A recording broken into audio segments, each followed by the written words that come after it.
Cougar fans, use this radio station tomorrow morning for important news updates. Listen to Utah's most important radio station tomorrow morning from 5 to 9 on KSL News Radio.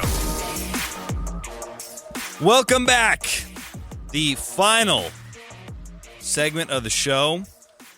Rest of the month, we'll get you ready for the bowl game and start to sprinkle in some hoops as we get ready for basketball season. They got a big game tomorrow night. I thought they showed well in that MTE down in San Diego, and I think we'll get a little clearer picture of what this team's capable of on the road tomorrow. Yeah, BYU basketball tomorrow night in Providence, 6:30 tip here on KSL. Then Wednesday, BYU football signing day. How crazy is that? I hit up BYU's communication staff. I was like, hey, you guys doing anything for signing day? This is weird to ask on the heels of the regular season being over, but signing day coming up on Wednesday. We'll have full coverage on KSLSports.com, and then Selection Sunday this weekend, and then next Monday we'll preview the bowl game and look ahead to everything else in the month of December. It's a busy month. This is a hectic month in the college football calendar when you're talking portal season.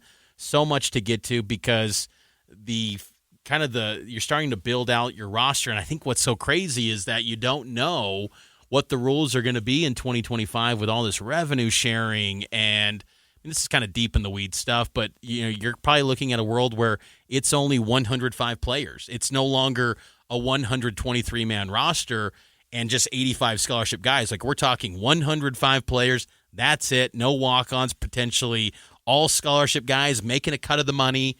It's going to be interesting to see how the roster is actually built next season, and you're going to have hard conversations if you're Kalani and this staff and having to cut guys. Like, it's not ideal, but it's going to be a very fascinating offseason as it always is with anything BYU football, and I can't wait to really dive into all of it. But I'm glad that BYU gets a bowl game because last year at this time, Matt, it was a down-and-out time. I mean, BYU football was 5-7, no bowl game. You're just thinking, oh, man, what's the future of this team? And it's been a big turnaround this year, and I think that's why it tied into our question today. 10-win season for BYU. Here's what Kalani Sitake said about reaching 10 wins. It's really good. I mean, there's teams that haven't got as many wins that everybody thought that they were going to get it, and nobody thought we were going to get these wins. And the problem is that we thought we were going to get 2 more. And because we didn't take care of business that way, we had to rely on the tiebreaker system. And so this is a great lesson for us to learn that you can't keep making mistakes and trying to find ways out of it. And although you can be grateful for,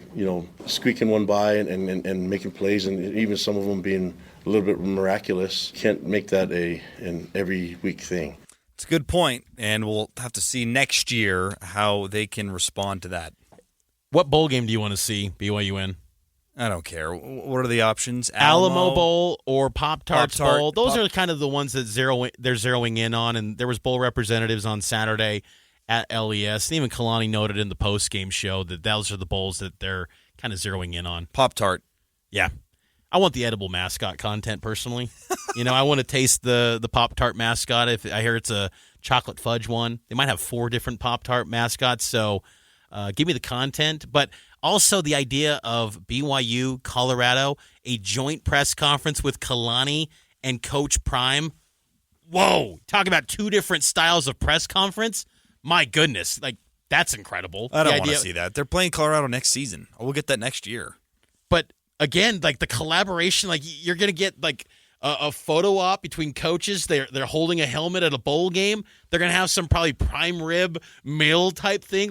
Come on, Coach Prime and Kalani content? That's epic stuff. I don't want to play a conference foe. That's what it ultimately comes down to. I want to play someone from the ACC. Yeah, it would be cool to see BYU versus Miami. Oh, Miami's getting in to the playoff. You think they're getting in the playoff? Yeah. Really? Yeah.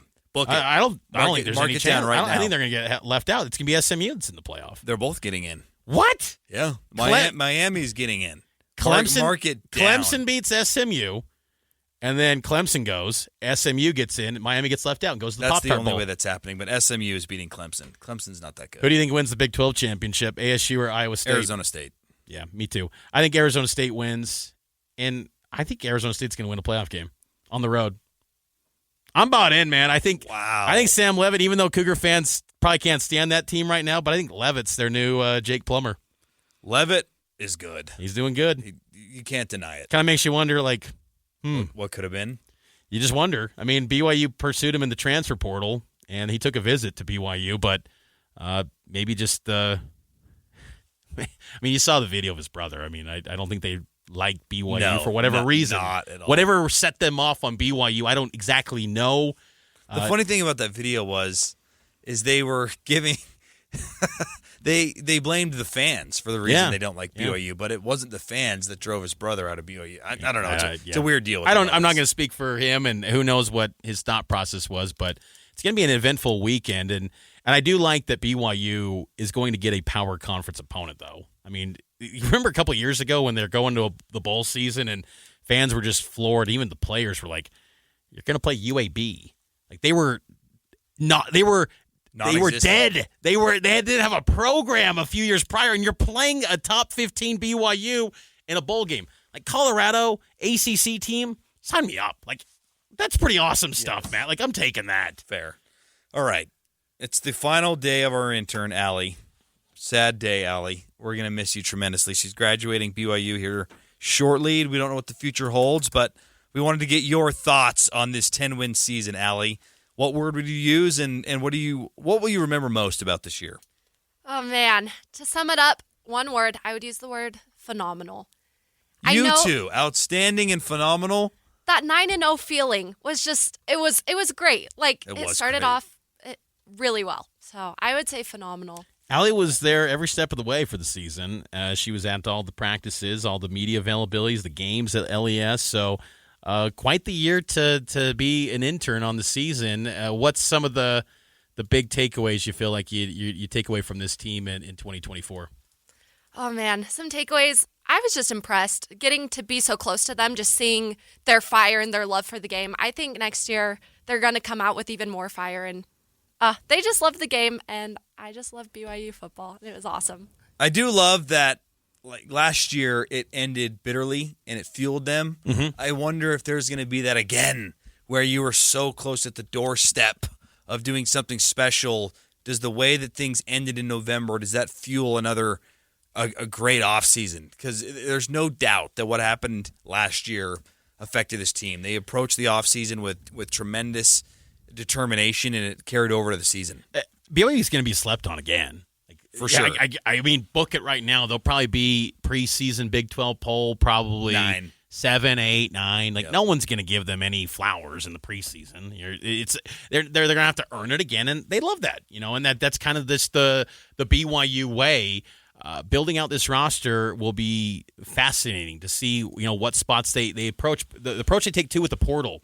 2 years ago, getting ready for the Big 12, it was load up, get anyone you can. I almost felt like, hey, you're in the portal, we're going to offer you. Let's get on board. Whereas this past offseason, it was more selective, and they focused on player development. I think you got to find the balance between both this year and really hit it out of the park with your portal additions, because the approach of getting guys that want to be at BYU, you got to be aggressive and recruit them, sure, but that are going to really fit into that locker room too. That's big. Jack Kelly stepped in, outstanding fit. You got to get him back. I understand if he does go to the NFL, and if he's a day 2 guy, I get it. But if you can get him back, this team could be pretty good again. And they got a loaded home schedule with some really good teams, and it's going to be a tough road schedule as well. That's life in the Big 12. It's going to be a lot of fun to see how it all comes together for BYU next year. This is your favorite time of the year, right? Oh, geez. Like, I love it. Like, this Monday, like, I mean, really, after that game on Saturday, I'm just like, oh, my gosh. Like, it's signing day, and then it's, like, portal season, roster construction. Like, my gosh, this is, like, almost as good as the game sometimes. Like, I love this. I love player movement. It's so much fun. Were you surprised by any of the movement today? Harper, Epps? No, not surprised by any of that. No. I haven't been surprised, though, that our intern Allie's been awesome. We appreciate her and follow her journey. She's going to do great things in sports media. You can follow her on X, AllieB_7, and also on Instagram as well. So we appreciate you, Allie. All right, that'll do it for Cougar Nation. We'll be back next Monday night. Thanks for being with us all season long. It's been a lot of fun talking BYU with you, Cougar Nation. We'll see you next time.